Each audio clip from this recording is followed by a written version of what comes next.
Well, LCBC, it's so good to have you with us on another snowy, wintry weekend in Pennsylvania.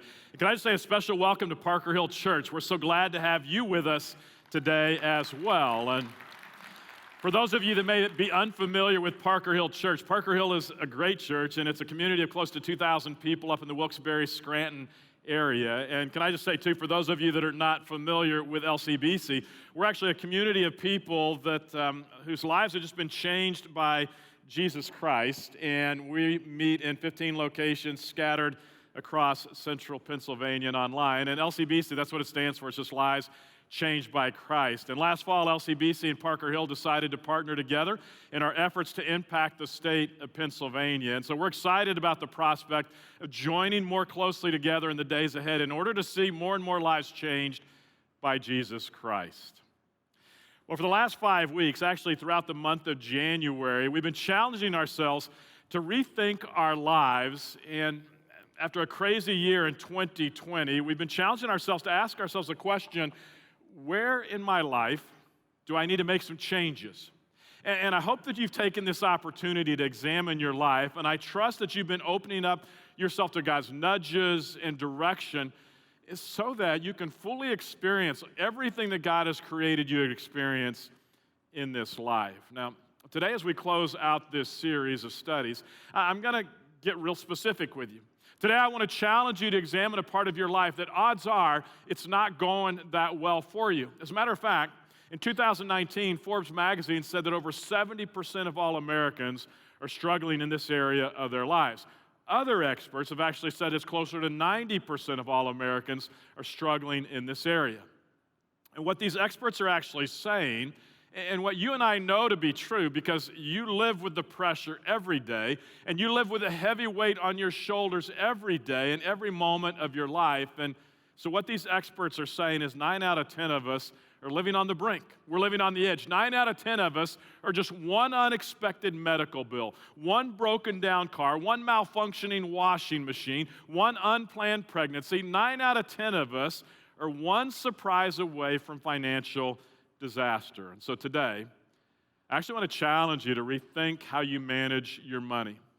Because you don't have to live with that kind of pressure. You weren't designed to carry that kind of weight day in and day out. And so what I want to do is actually tell you a story about a man who, like so many of us, he wasn't managing his money very well. And I mean, saying he's not managing his money well would actually be a great understatement. So I want to ask you to grab a Bible and open it up to Luke chapter 19, verse 1. And whether it's a hard copy, whether you use your mobile app, however you happen to be reading the Bible these days, grab it. And if you would, open it up to Luke chapter 19. I'm going to begin reading in verse 1 of Luke 19. Luke is telling us this story. He says, Jesus entered Jericho, made his way through the town. There was a man named Zacchaeus. He was the chief tax collector in the region, and he had become very rich. He tried to get a look at Jesus, but he was too short to see over the crowd, so he ran ahead and climbed up a sycamore fig tree beside the road, for Jesus was going to pass by. When Jesus came by, he looked up at Zacchaeus and called him by name. He said, "Zacchaeus," he said, "quick, come down. I must be a guest in your home today."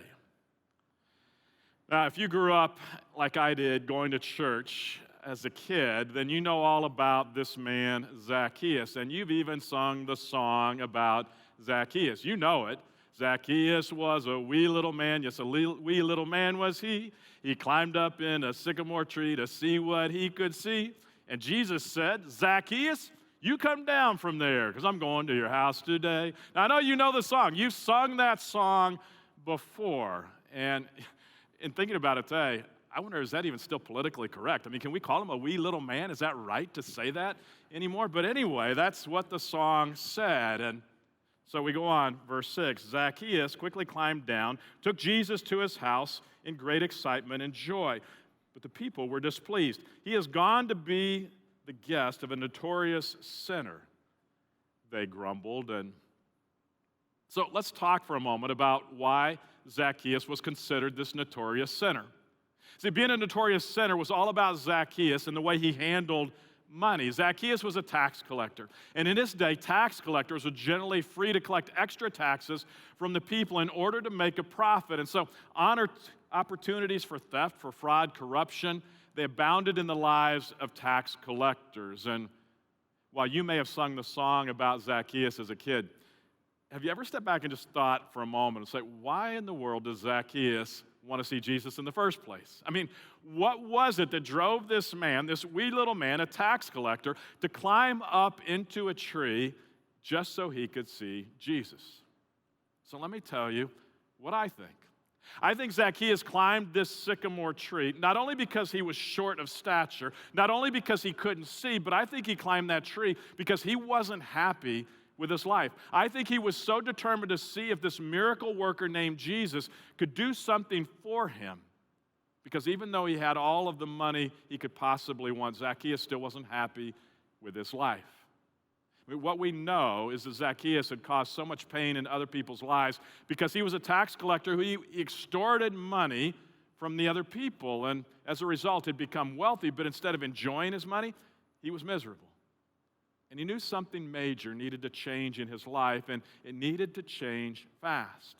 He knew a power greater than his human strength was going to be necessary to make these changes. And so Zacchaeus actually hears about this miracle worker who's passing through town. And this miracle worker, he heard, may have even had supernatural powers. And so Zacchaeus decides he's going to go and see for himself. And you know what happens. I mean, Jesus sees Zacchaeus up in a tree, and so Jesus invites himself over to Zacchaeus' home for dinner. And Jesus actually invites himself into the home of a cheater, a swindler, a thief, and this scammer. And the people all around him were upset. And do you realize what was true of Zacchaeus is actually true of you and me as well? What was true about Zacchaeus and you and me is that we typically don't try to change our lives until we're hurting so badly that we must make a change. And I don't know why that is. Either you and I are too stubborn to make changes, or perhaps we're eternal optimists, and we just kind of keep thinking, well, tomorrow it's going to be better, tomorrow it's going to be better, it's going to come tomorrow, everything's going to work out. And so we tend not to make changes until we're hurting so badly that we become desperate.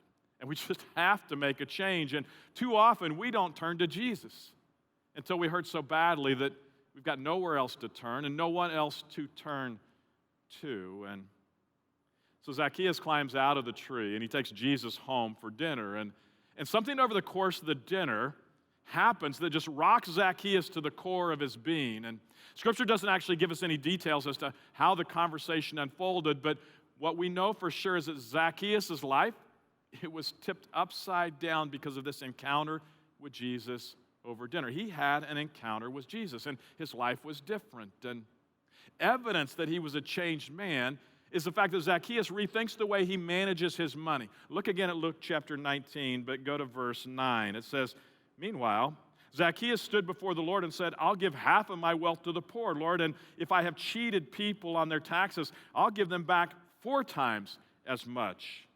He's a changed man. He's going to manage his money differently. So Jesus responded, "Salvation has come to this home today, for this man has shown himself to be a true son of Abraham. For the Son of Man," which was Jesus, that's what he would often call himself, "the Son of Man came to seek and save those who were lost." Meaning that Jesus came to save those who need changes in their lives. Meaning that Jesus came to save those who need to rethink their lives. And so Jesus comes out of the house after dinner, and he says to the crowd of grumbling people that are watching, he says, "Salvation has come to this house." Somebody who was lost just got found. Somebody who was feeling deeply guilty has just been cleansed. Somebody who felt powerless over his problem has found a higher power.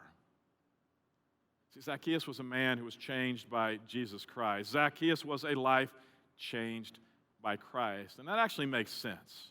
Because what we've been learning over the last several weeks is that we can't change ourselves. It doesn't matter how hard we try, we can't change ourselves. And Jesus says we've got to be born again. Jesus says if we really want to experience true change in our lives, if we want to experience anything more than simply just rearranging things in our lives, he says we need to have an encounter with him. We need an encounter with Jesus. And when Jesus changed his life, the first thing that Zacchaeus did was to change how he handled his finances. Zacchaeus, he just confessed how he'd been terrible when it came to money, and it led to this whole new way of managing money for himself. And there's evidence of this complete change of heart towards his relationship with money, because Zacchaeus actually comes out after dinner and he says, Lord, you just need to understand, I'm going to pay back double anyone and everyone that I've ever cheated. And odds are, you and I don't handle our money exactly like Zacchaeus. But my guess is we still need to rethink the way that we manage our money. And for the most part, there's only about 5 different ways that you and I can spend our money. There's only 5 things that you and I can do with our money. And let me just tell you what those 5 are. First of all, we can spend it. And let's be honest, we're all pretty good at that. We can repay debt. We can pay taxes. I mean, hopefully you're doing that. If not, you're going to get yourself into trouble. You can save your money. And finally, you can give your money. And basically, those are the only 5 things that all of us can do, all of us ever do with our money. And for most of us, and for most Americans, this is actually the order of priority, isn't it? I mean, priority number 1 is spend. Let's go spend what we have. Priority number 2 is let's just pay for the things that we couldn't afford when we spent initially. And priority number 3 is, oh yeah, I got to pay my taxes. And then if there's anything left over, maybe I'll save some. And if there's anything left over after saving some, maybe I'll give some to people in my community. Maybe I'll just give some to my church or local charities or whatever it might be. And these are the 5 things that we do with our money. And essentially, it's the order in which we do these 5 things. It's our priority list. And now let me kind of go through that same list one more time, but let me put a little bit of a different spin on it. Number 1 is me. Number 2, that's for me. And number 3, well, that's for America. I mean, that's me, but it's for America. Number 4 is for me, and then number 5 is for God and maybe others. And so let me just go over that again because it's kind of complicated. It's me, America. Again, that's kind of we, me, and then give. And that's our priority list. That's what most of us do. Now, the problem was this. If God is even on our priority list, at best, that puts God last on the list, which essentially means that God gets whatever we have left over. If I haven't spent it all, if I don't owe it all, if the government hasn't taken it all, and if I haven't saved it all for myself for later, if there's anything left over, then I'm going to be really, really generous with God and with others. And I'm going to say, God, here's what I want you to have. In other words, God gets my leftovers. Now, here's what's interesting. In spite of the fact that most of us simply give God our leftovers, that doesn't keep us from saying, that doesn't even cause any of us to hesitate on our part when we find ourselves in trouble to turn and go to God and say, God, I need you to help me. God, I need you to help me pay this bill. God, I've got to sell this house. God, I need a new job. You need to help me now. And it doesn't cause us to even hesitate for a moment to say, God, I need more money. God, I've got to send my kids through college. And so, God, I need them to get a scholarship. God, I need you to help me take care of me. God, help me take over. Oh, and if there's anything left over, it's yours, God. But right now, I'm in trouble. And so, God, why aren't you helping me? Where are you, God? You know I'm struggling. I knew I couldn't trust you, God. And so I've got to be honest. I don't know exactly what God is thinking. But if I were God, I know what I'd be thinking. Why? Why should I possibly get involved with your finances? I mean, you pretty well shut me out of the whole thing, and I'm just like an emergency fund. I'm an afterthought, and I think I'd say, you know what? You don't need to bother coming looking for me. And so here's the good news. God does offer to actually take care of our needs. He does. He offers to take care of all of our needs. Jesus actually promises that God will take care of all of your needs. I mean, look at what Jesus actually said, and it's recorded by Matthew. Jesus said this. He said, seek the kingdom of God above all else and live righteously, and He, God, will give you everything that you need. Jesus says God will give you everything that you need. But did you catch all that Jesus said? I mean, you caught that part. Jesus said God will give you everything you need if you flip your priority list. Put God and his kingdom first. Take him off the bottom, put him first. Then he will give you everything that you need. In other words, flip your priority list. And the priority list becomes all of a sudden, instead of give at the bottom, gives at the top. Instead of save being next, it saves at the top, and pay taxes stays about the same, repaying debt, and then you kind of live and spend whatever is left over. And Jesus said, here's what I want you to do. I want you to turn your priority list upside down. I want you to put me first. I want you to seek me first. And if you do, now what you've done is you've thrown the door wide open. Now you've invited me into your life. And now that you've invited me into your life and into the core of your life, your money, your stuff, your security, your future, I want you to seek me first. And then all of this other stuff that you prioritize before ahead of me, he said, all of this other stuff that you've worried about time and time and time again, he said, all of this other stuff, I'm going to provide that for you anyway. And so he says, seek my kingdom, and all of these other things will be given to you. Now, let me be real clear. This isn't about getting rich. God never promises that if we put him first at the top of our priority list, he doesn't say, if you flip the priority list, then all of a sudden you're going to be rich. This is about reprioritizing our list. This is about a sense of relief that comes with knowing that God is now the one who's in charge of taking care of all of your needs. I mean, think about that. That God would all of a sudden say, I'm going to take care of all of your needs. This is about that sense of peace that comes from knowing that God is the one who's invaded your life, and he says, you've thrown open the door of your life. You've thrown it wide open for me. Now I'm going to take care of you. So about 430 years before Jesus said these words, the same words were actually spoken through a man named Malachi. Malachi was speaking to a group of people, and their priority list pretty much looked like yours and mine. It was me, me, America, me, give. But their list didn't include America. Their list, it was me, me, Persian Empire, me, and then give. And so speaking through the prophet Malachi, God said exactly what Jesus would say 430 years later. He said, put me first, and then I'll take care of everything that you need. But Malachi, God speaking through Malachi, took it even a step further. And so he spells out in great detail what it looks like to put God first in our lives. And it starts with our money. And so today, I actually want to give you God's plan that he gave to those people through Malachi. And so to give you this plan, I'm actually going to reach back into the LCBC archives. I'm actually going to reach back into an illustration that I think makes God's plan and putting God first as simple and as clear as I've ever seen it. And I don't know that I can or we can say it any more clearly than we said it back then. And God's plan for putting him first starts with our money. And God's plan involves only one word. And if we would choose to follow this one-word plan, God says you will experience freedom from any financial stress, because God says if you put him first, he will be the one that takes care of all of your needs. And so I want you to listen to this one-word plan and listen to how God says you can experience financial peace. So here's what God says about living free from financial stress. And I know when I tell you, you're going to groan. But this is what God says about living free of financial stress when it comes to our finances. God has a very simple plan, and it's a very simple plan with our finances. And he says it's a way to demonstrate to him that we trust him. And he says, when you demonstrate that you're trusting me, he says, I will take care of you. And the word that he uses to describe financial peace, it's the word tithing. And you go, oh, tithing, I can't believe it. Dave, you're going to talk about giving when I'm struggling with my finances. But see, you don't understand. There's so many misconceptions about tithing, what it is and what it's not. So let me tell you what it's not. Tithing is not even about money. You think it's a money thing. You think it's about giving money away. It has nothing to do with that. It's not even about money. It's about trusting God. Do I trust God? And we can talk a good game when it comes to following God. And we can say, oh, I desperately want to follow you, God.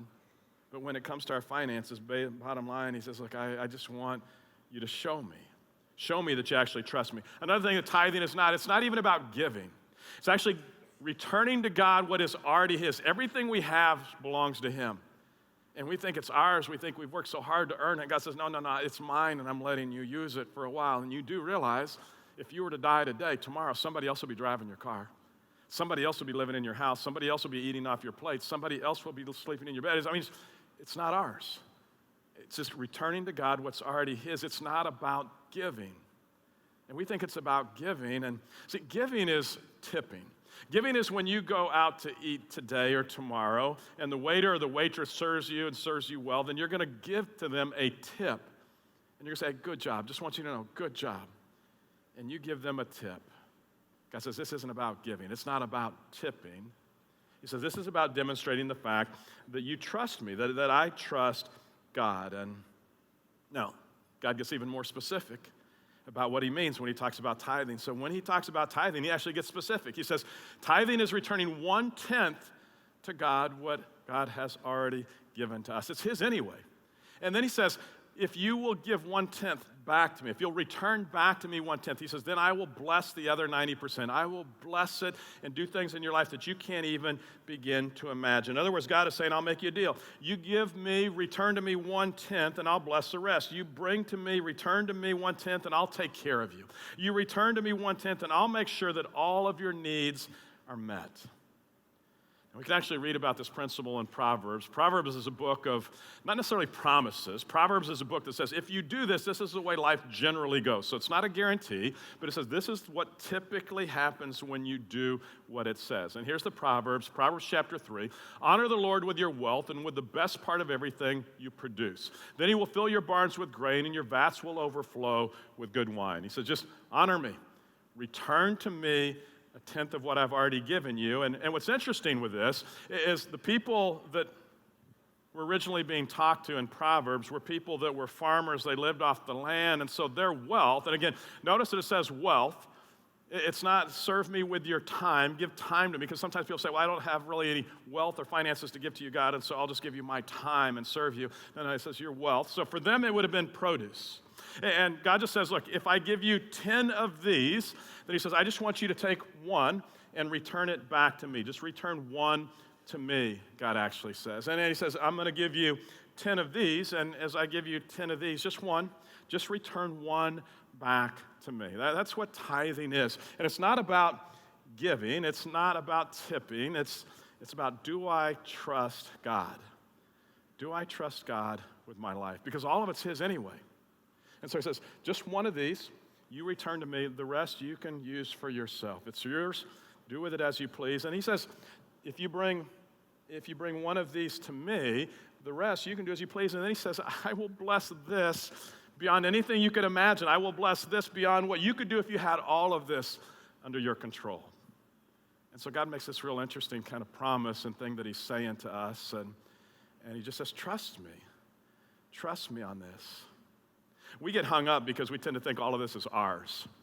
And it's kind of like when I was growing up, my grandparents, they kind of hit a stage of their life where they were big into timeshares, and they were always buying timeshares. And timeshares are kind of this funny deal where you have a vacation home, but you really don't. You think you own it, but you don't. You own it for 1 week, you think, but you really don't. But we would use the timeshares, and we would go on vacations at my grandparents' timeshares, and we would stay at the resort, and we would use the pool and all the amenities that go along with it. And we love being there at the timeshare. But you know what happens at the end of the timeshare? If you're weak, 10 o'clock Saturday morning, they knock at the door and say, you got to be out of here. Because it's not yours. You're just using it. There are 51 other people that have 51 other weeks that are going to be using that same building that they don't even own either. You're just using it. And God says to us, look, you're just using all of my stuff. This is all my stuff. And so when I give you 10 of these, then he says, I'm just asking you to return one, and then you keep the rest and you do whatever you want with the rest. Now, there were a group of people that God had instructed to do this very thing that we talked about right now. And this group of people, they stopped doing this part of it. They just kind of collected all of it over here, and they didn't do this part. They neglected this part. And so God actually had some interesting comments for them. So go to the book of Malachi. Book of Malachi, very last book of the Old Testament, right before Matthew. It's page 729. Malachi chapter 3. I just want you to see what God said to these people who had kind of stopped doing, they had stopped doing what God asked them to do. And he makes a real strong statement to them. Malachi chapter 3. I'm going to begin reading about, let's go verse 8. God says to the people, should people cheat God Yeah, you have cheated me. But you ask, what do you mean, God? When did we ever cheat you? God said, you cheated me out of the tithes and offerings due to me. You are under a curse, for your whole nation has been cheating me. God says to this group of people, look, you're cheating me. All I've asked you to do, he says, I'll give you all of this, but I'm asking you to return one of these every time you get 10, and then I will bless the rest. He says, you're not doing that for me. You're cheating me, is what he says. And then he makes a statement. He says, you're living under a curse. You've got all of it over here, but it's not working out so well for you because you're living under a curse because you've cheated me, is what he's saying to the people. And it's interesting, we get all hung up on how we make this so much more complicated than we need to make it. We go, I don't really understand how this is going to work for me, David. How do I figure out 1/10? Well, again, it's just 1 out of every 10. And so you figure out what your paycheck is every 2 weeks, and you just take it by 1/10, and then you just give that to God. You say, well, but it's so much more complicated for me, David. I work off a commission, then it's not that hard. Every time you get a check for a commission, then you just 1/10, you return it to God. And it's not that hard. And the people that God was talking to said, we need all of this, and we need this too, God. And he says, you're cheating me. And now you find yourself living under a curse. And so he goes on, verse 10, he says, look, bring all of the tithes into the storehouse so there will be enough food in my temple. So he gets some real specific instructions. He says, bring it, return it to me. And he says, bring the whole thing. Not just part of it, the entire 10%. And I've just got to say to you, I don't understand this fully, and it's not like it's a magical thing, but there's something about the 10% where God says, look, this is kind of the standard that I set out there. Seems to be the key that unlocks God's blessings for all of the rest that is here. And so he says, bring all of it, bring 10%. He says where to bring it. He actually says, bring it to the church or the storehouse, which more conservative theologians would say that's kind of contemporary church today. And the reason why, he says, is so that God can accomplish his work, so that all of his work can be accomplished. So he's very specific about what he has to say and what's going to be done with that. And then he makes this promise after that. So again, verse 10, he says, if you do this, he says, I will open the windows of heaven for you. I will pour out a blessing so great you won't have enough room to take it in. He says, just try it. Just do this. He says, I will take care of you. If you do this, if you bring me one of these every time you get 10 of them, I will take care of you, and I will open up the windows of heaven, just like he did with the woman, filled to the brim her pots were. He says, I will bless the rest of this in ways that you can't even begin to imagine. And then he kind of lays out this challenge. He says, just try it. He says something that he's never said before, and he never says again. He says, I just want you to try it. Put me to the test. Put me to this. Come on, try this, and just do it, because I will take care of you. Now, what's interesting is there are very few tangible ways that we can prove that we really are trusting God. But one of the ways we can do that is with this right here. He says, look, you can prove it. You can demonstrate it to me if you'll go ahead and do it and put me to the test. And you go, you know what? I don't know that I can do this. David, you don't understand my situation. If I do this, it's going to take some changes in my life. And I think God says, exactly. That's the whole point of this. You say, if I do this, some things are going to have to change. And God says, exactly. In order for God to be number one in my life, I'm going to have to move some things around. And God is saying, exactly. That's the way it works. That's part of it. And here's what I also know. If you've been following Jesus for a long time, if you grew up in church for a long time, you've come up with all kinds of excuses as to why you don't need to do this. You have biblical reasons, you have theological reasons, you've talked to somebody that says, this doesn't really apply to us today. And so you found ways to blow this off. God just says, actually, I still want you to do this. I still want you to demonstrate that you trust me. Jesus actually said it this way in Matthew 23. He said, you should tithe, yes, but do not neglect the more important things. In other words, the baseline is tithing, but also don't neglect the more important things. And yesterday somebody came up and said, so the more important things, does that mean like my mortgage? Does that mean my car payments? Does that mean dinner out? Does that mean coffee at Starbucks? The more important things. That's not what Jesus is saying. Jesus is saying at the very least you ought to tithe. Don't neglect the more important things like mercy and faith and justice. But he says, trust God. Demonstrate that you're trusting God with your finances. And then again, he makes that challenge. He says, just try me. Test me on this. And if you do, he says, your crops will be abundant, for I will guard them from insects and diseases. Your grapes will not fall from the vine before they are ripe, says the Lord of heaven's armies. Then all the nations will call you blessed, for your land will be such a delight, says the Lord of heaven's armies. He says, just try me. Try me. Put me to the test on this. And this is so basic, and it is not complicated. And we make it complicated, and so we find excuses not to do this, and we don't demonstrate to God that we trust him. And so what happens is we find ourselves trying to live on all of this, and we're not making ends meet, and we're struggling. And I understand how it goes. And you may even be thinking, okay, I wish I could do that, David, but I can't do that right now. I really can't. And I know it's hard. At least it's a hard decision to make. But once you start, God begins to bless everything else. And it's not so hard at that point. Ruth and I, when we were first married, we said, we're going to do this. We're going to live the way God asked us to do. And so from the moment we were married, we began to tithe, and we gave the 10%, whatever it was, as it changed over the years, and then even beyond the tithe. And we've watched God bless us in amazing ways.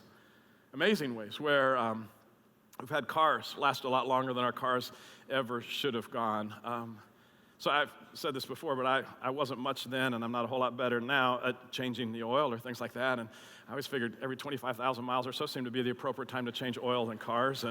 And so we had cars that would go 250, 300,000 miles, and they just went further than they ever should. We had washing machines run longer than they should. There was a period of about 9 years where whenever we would fly, we would always go to the desk and say, if this is overbooked, we'd like to be notify us, we'd love to get bumped, and so we would get bumped, and they'd give us free tickets on another flight, and so we went about 8 or 9 years without ever buying tickets to fly. We flew a lot because we kept getting bumped, and we stayed in timeshares from my grandmother for free, and God was blessing what we had in incredible ways.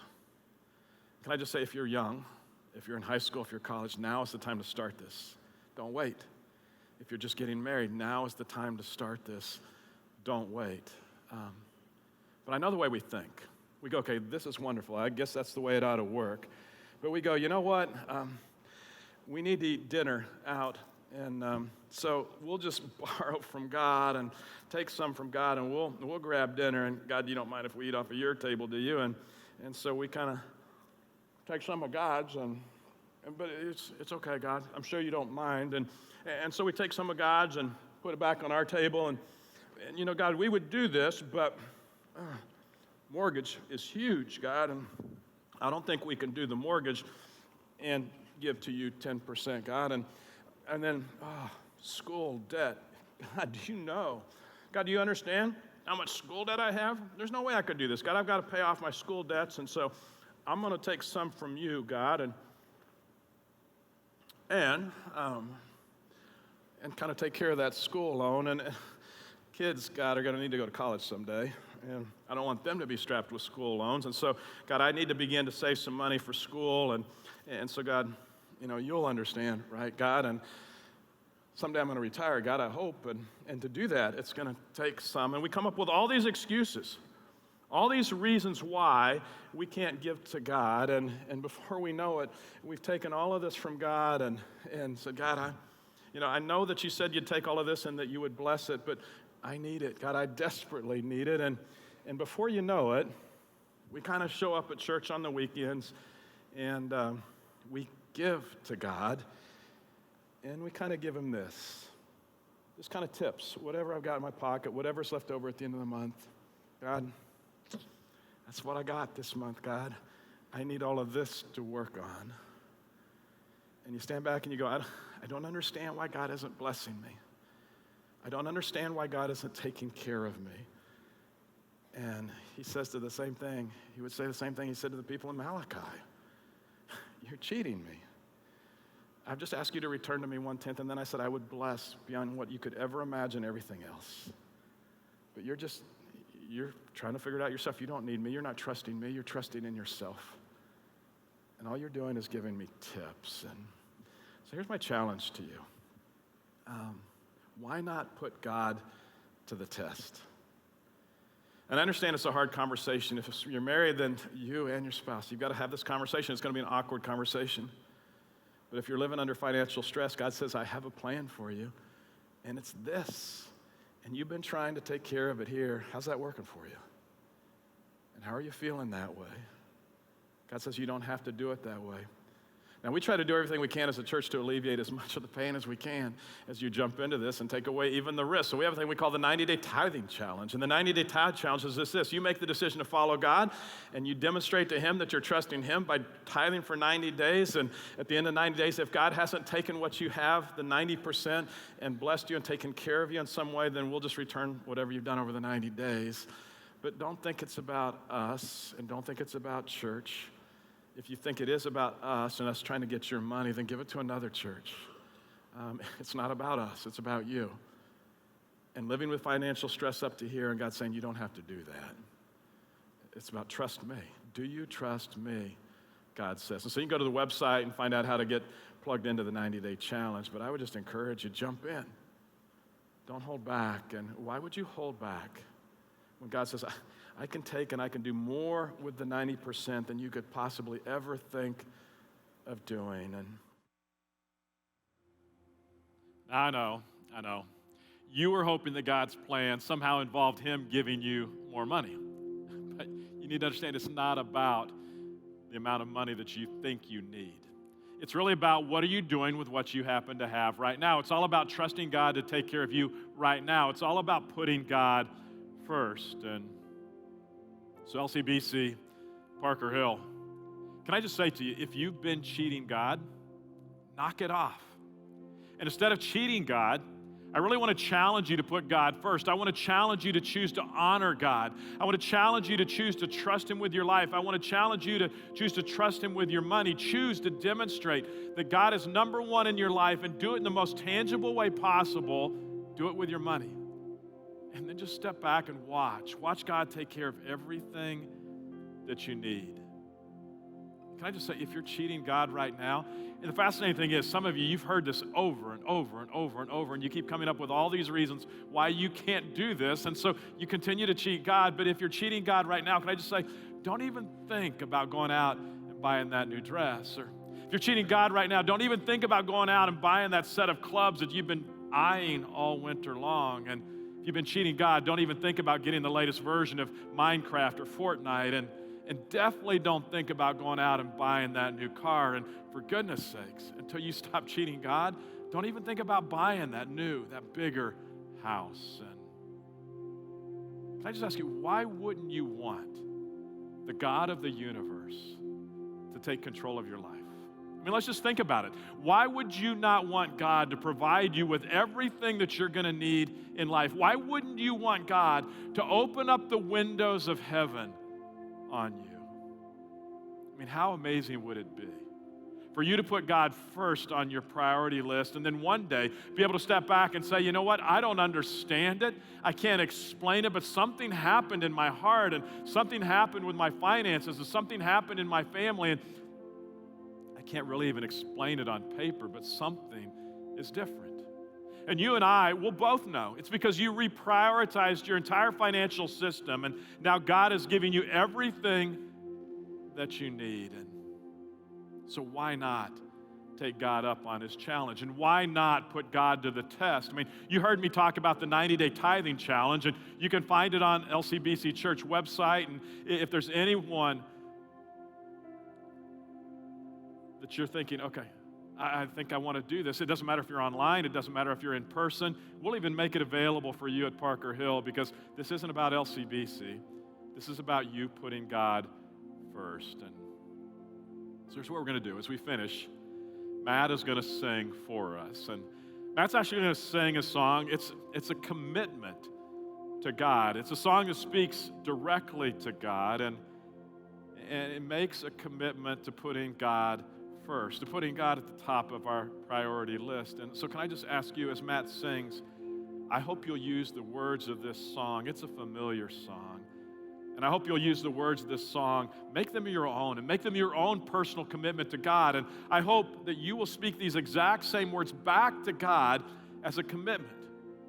Say, God, I'm gonna put you number one in my life. And today, make up your mind to put God first. Make whatever course corrections you need to make right now. Flip your list. Give, save, pay taxes, repay debt, and then live on the rest. And then can I just say, hold on. hold on because God is going to take care of you, even in the roughest of times. And hold on and watch what He does for you. You're going to be amazed.